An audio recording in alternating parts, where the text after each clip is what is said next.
Hello everybody, welcome back to the channel. I am so happy to be back here in 2025. I am so sorry for the long hiatus. A laundry list of issues and personal matters kept me out of the game, but I am back and I am here to talk about none other than Darkside Phil. Yes, the famous e-beggar himself is back at it in full swing, and honestly, this is the most unhinged I have ever seen him beg in my life. Now, before I get too much into the action, because it is going to be a very beg heavy session of talking about Phil, I want to go ahead and just say, if you're still subbed to my channel, thank you so much. I really do appreciate it. Rest assured, even though image and name is different, this is still the same rice that you know and love. Content will go back to varying to things that I find I am very passionate about, and one thing I am very passionate about is that you should not be begging other people for money on the internet day in, day out, unlike Phil.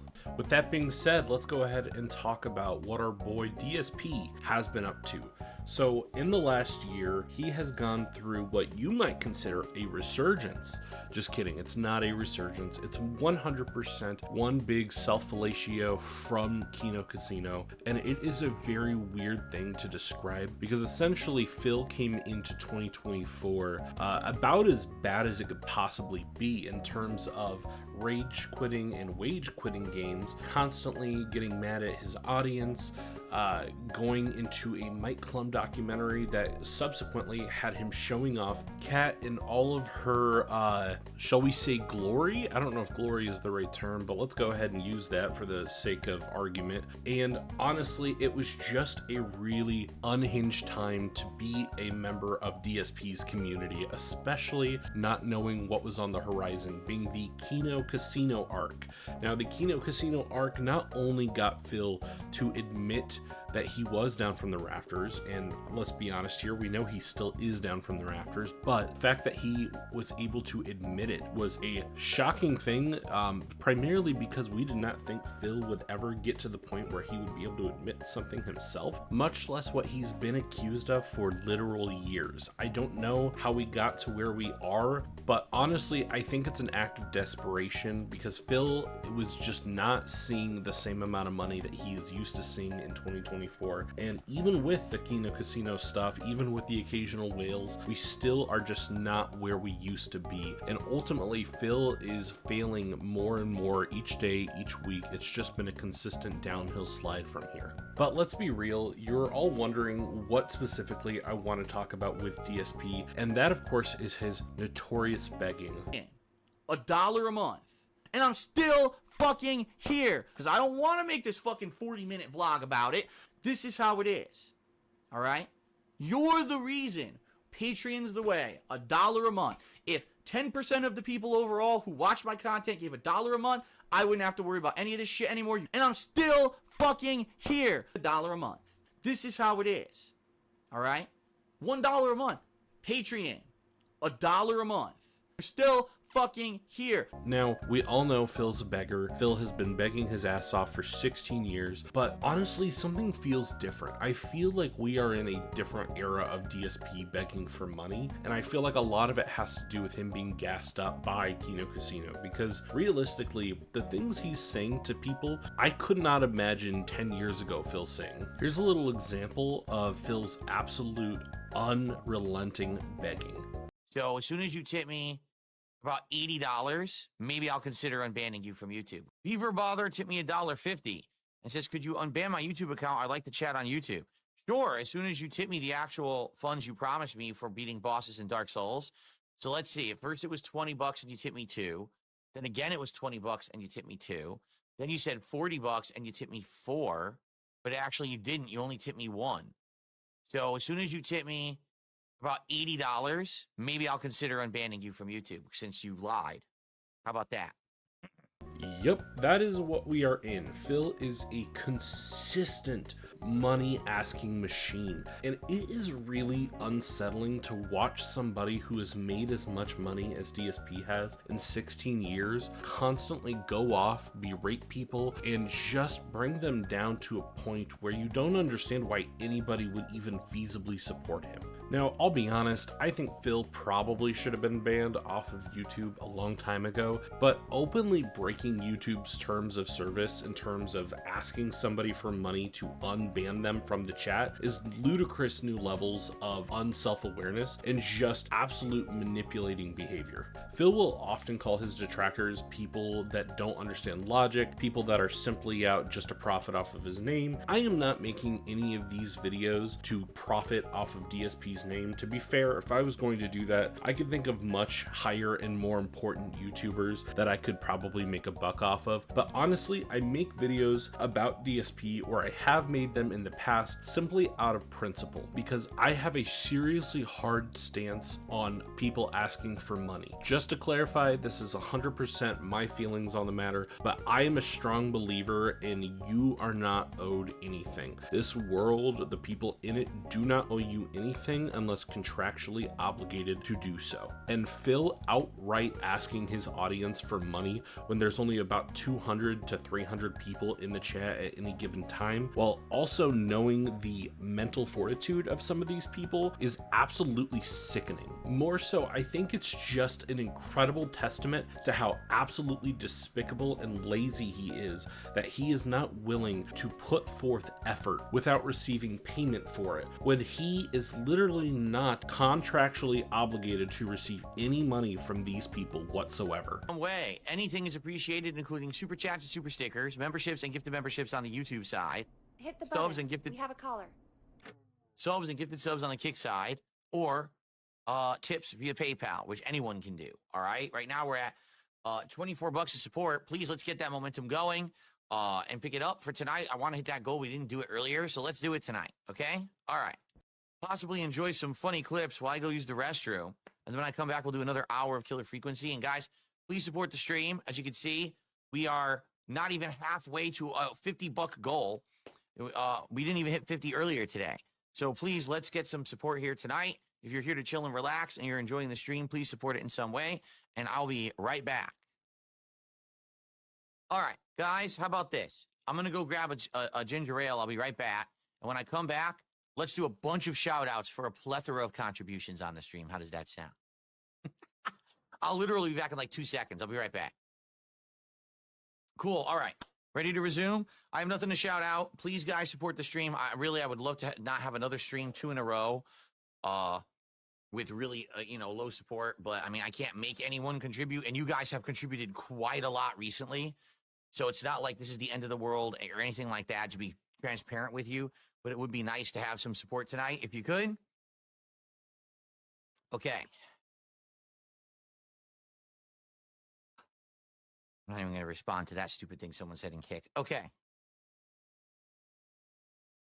It is maddening the degrees of mental gymnastics that he has to jump through himself to believe that he is owed money from people like Jade and Darziak and Blastoise. I don't understand why he thinks he is owed this money. And more so, I don't understand why he thinks it's okay for him to treat them the way he treats them in his chat. We all know Phil is not self-aware, but I think more importantly, this sets a dangerous precedence for the idea of parasocial interactions between a streamer and their chat, and the idea that you owe them something for the hours of entertainment that you receive. The whole idea behind YouTube, or the whole idea behind entertainment in general, is to provide something that is worth watching or worth experiencing. And the idea that he muddles down that art to a simple, I make this for you, you pay me, and that's the end of the story, is really, really disheartening. As somebody who loves art, loves entertainment, and gets so much back from so many things, it's just ludicrous. Moreover, something I've always wanted to mention about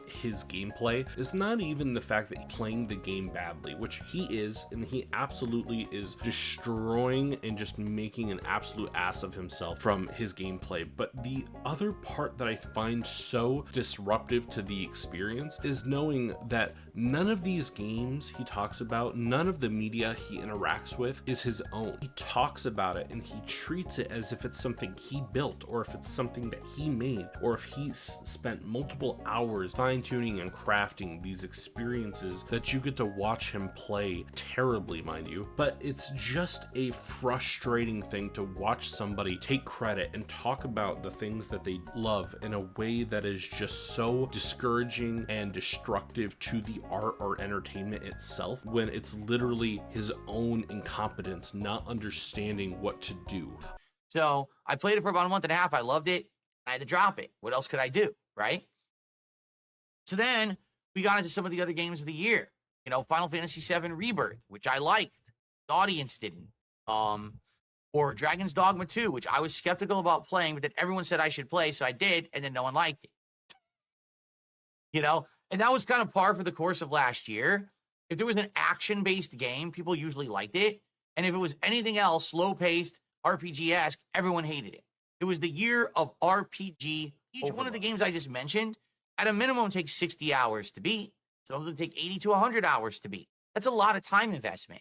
How do you juggle more than one of those at once? The answer is you don't. Market bottom fell out for RPGs.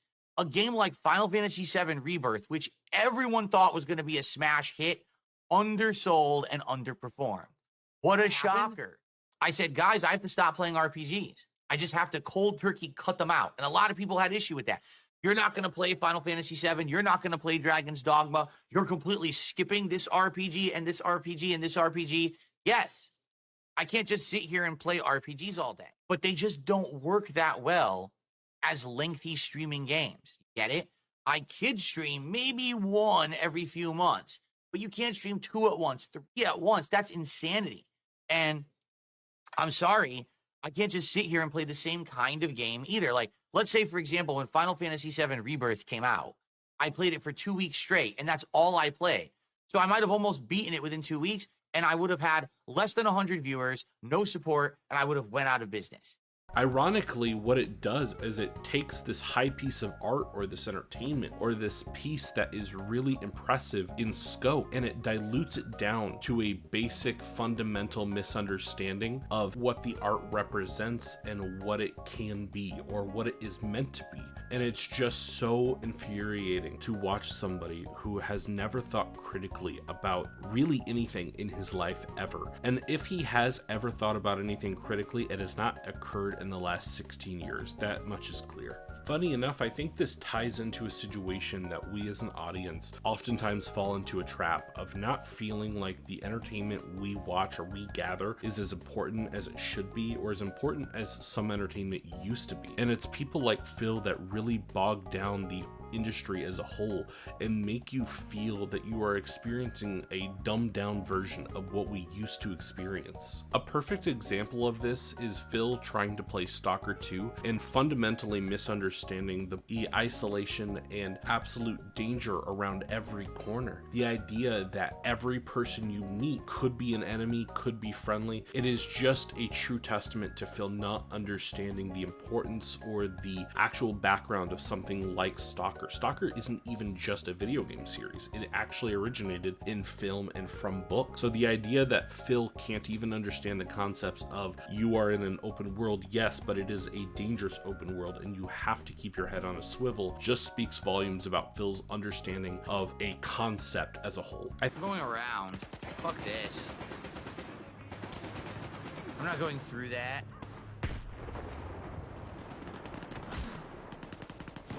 Oh yes, they hit me from that far. Perfect shot, right? What a stupid game, I swear. Nah, I used the wrong thing. Yes, the guy hit me perfectly.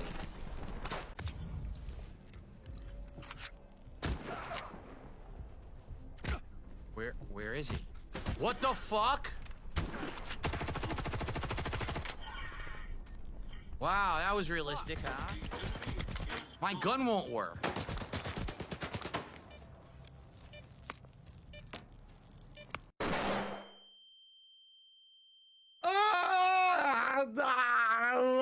Well, that was effective. It hurt me. It fucking hurt me. Oh my god. Dude, they walk so fucking erratically, you can't even get a shot on anyone.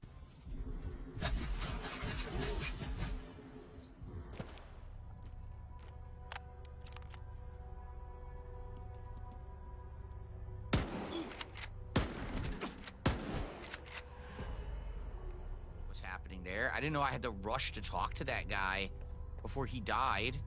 So he died, and now I can't talk to him. But I have his key, but I don't know what it's for. For instance, the soldier died because one of your shotgun pellets hit him.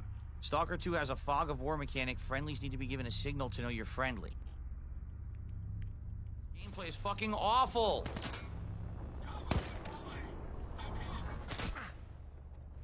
Who is shooting me? Where is the person firing on me right now? Look, it shows them straight ahead. Do you see any enemies? There's another enemy shooting me. Where? Dude, I have no health. Are you kidding me? What the fuck is going on? Why does this fucking game suck my ass so bad? Where are you? Where is the enemy? Where the fuck is the enemy? Yo, I'm convinced there's an enemy glitched in a wall or something. And they're shooting me out of the wall. God, this game is fucking trash. Enemy at the cargo containers. It's just, at the end of the day, it's just a very poorly designed game. And it sucks because it has these moments of greatness. But then you have to be held back by these frustrating gameplay mechanics that were not fleshed out or even well thought out.